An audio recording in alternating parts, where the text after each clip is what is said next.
Powered by the Montana Television Network. This is the 10 o'clock news on Q2, Montana's news leader. Good evening. Thanks for joining us tonight. I'm David J. Jay and Janelle are off tonight. Florence came ashore as a hurricane but has been downgraded to a tropical storm. Already, the storm is being blamed for at least 5 deaths in North Carolina, and more rain and potential flooding are on the way. Rescue efforts are underway and flooding is widespread. CBS's Courtney Zubowski is in Wilmington, where it could be days before the storm lets up. A lumbering but relentless tropical storm Florence is battering North Carolina. Storm surge overwhelmed the city of New Bern. Boats abandoned in the marina are sinking. Several hundred people were rescued by boat and truck Friday, including Sadie Marie Holt, who tried to make it out on her own but failed. It was getting so bad that we physically took a boat we had in the yard and the neighbors, and we tried to leave about 3 o'clock in the morning. Not everyone was so fortunate. Wilmington firefighters kneeled at the scene where a mother and baby were killed when a tree fell on their house. Another victim was pulled from the home alive. This loss of life is devastating. The governor is urging residents to seek shelter and stay there. Florence is moving west at a snail's pace of about 3 miles an hour.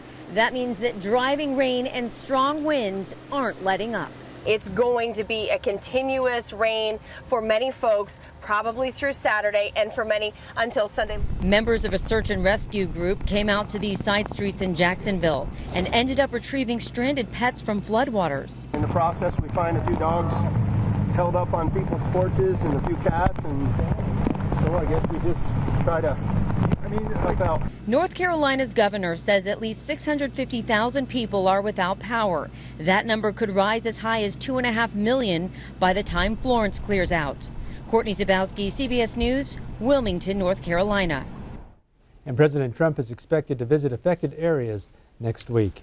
An 18-year-old was killed Thursday in a series of fires and gas explosions in 3 Massachusetts towns. He was inside his car when a chimney fell on his vehicle. Several other people were injured, but the exact number is unknown. Nearly 40 homes and businesses were hit by dozens of explosions and fires. It got so bad the entire town of Andover was evacuated, as were residents of nearby South Lawrence. The cause of the explosions are overpressurized gas lines. The National Transportation Safety Board is assisting in the investigation.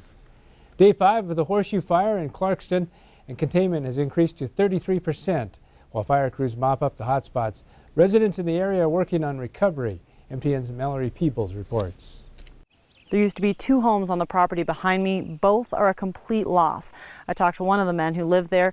He said it's been a rough week, understandably, and he wasn't quite ready to go on camera. But he did tell me he's going to be needing resources.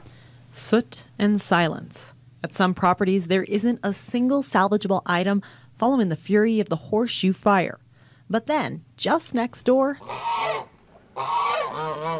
animals are carrying on as normal. This homeowner also didn't want to go on camera, but says divine intervention saved her home. She took off without grabbing a single thing. Looking down her driveway, you can see how close the flames came. And from another angle, you can see how it skirted just around her horse corral. Her plan for now is to thank firefighters and be support for others. As for trees, she's going to let them fall down naturally. Her neighbor down the road, who lost it all, says he hasn't come up with a plan yet to remove what's still standing. He owns property on both sides of the road, and so for now, he'll live on the unburned portion in a temporary home. His biggest dilemma is replacing what he lost, since he doesn't have insurance. He's reaching out to the Red Cross. The agency says anyone else needing help can also call 1-800-ARC-MONT. They're offering help with physical and emotional needs, because no matter what was or wasn't lost, looking around, the impact is felt by all. Reporting from Clarkston, I'm Mallory Peebles with MTN News. 168 people are still working the fire in various roles. Its total size has been reduced to just about 1,200 acres.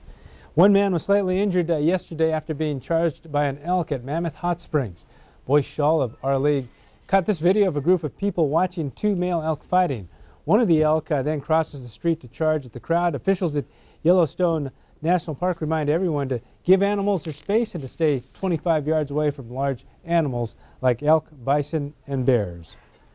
Turning to weather now, Bob's in.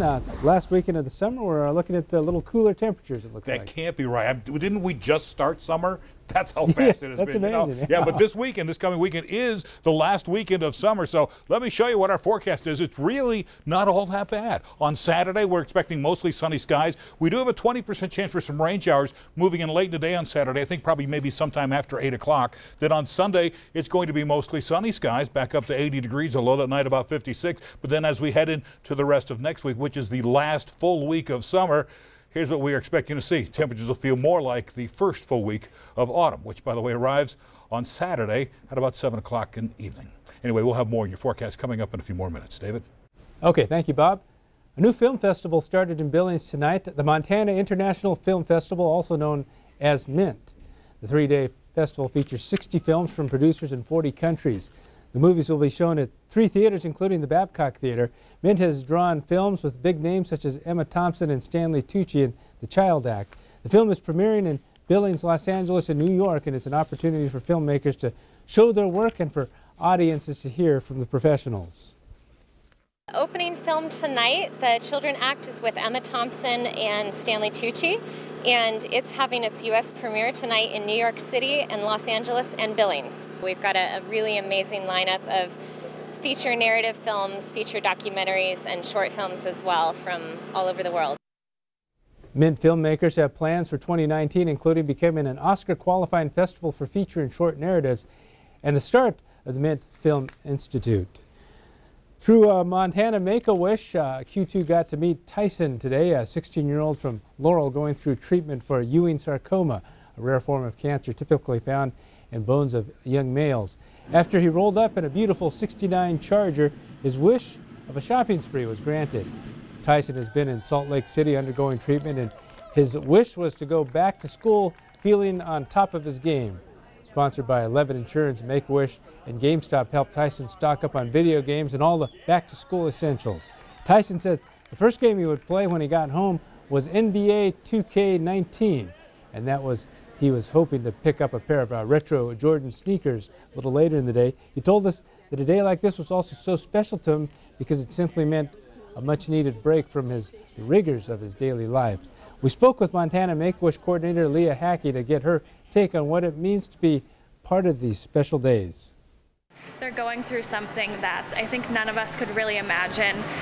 You know, they're just kiddos who are dealing with really tough illnesses. So to give them a day or a moment in time where they don't have to worry about doctor's offices or visits or medical costs, it's really just incredible to see how they open up and get to have this moment in time. Q2's Connor Pregetzer had a chance to meet Tyson. He says Tyson has a great taste in sneakers. Besides GameStop, Tyson also went to Shields and Best Buy on his shopping spree. Coming up on tonight's 10 o'clock news, a race that generally flies under the radar in Montana is getting some high-profile attention.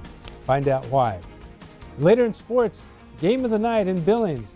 Could West hand Great Falls High its first loss of the season? Sports Extra on the way. You're watching MTN News with Jay Cohn and Janelle Slade. Storm Tracker weather with Bob McGuire and sports with Scott Green. This is the 10 o'clock news on Q2, Montana's news leader.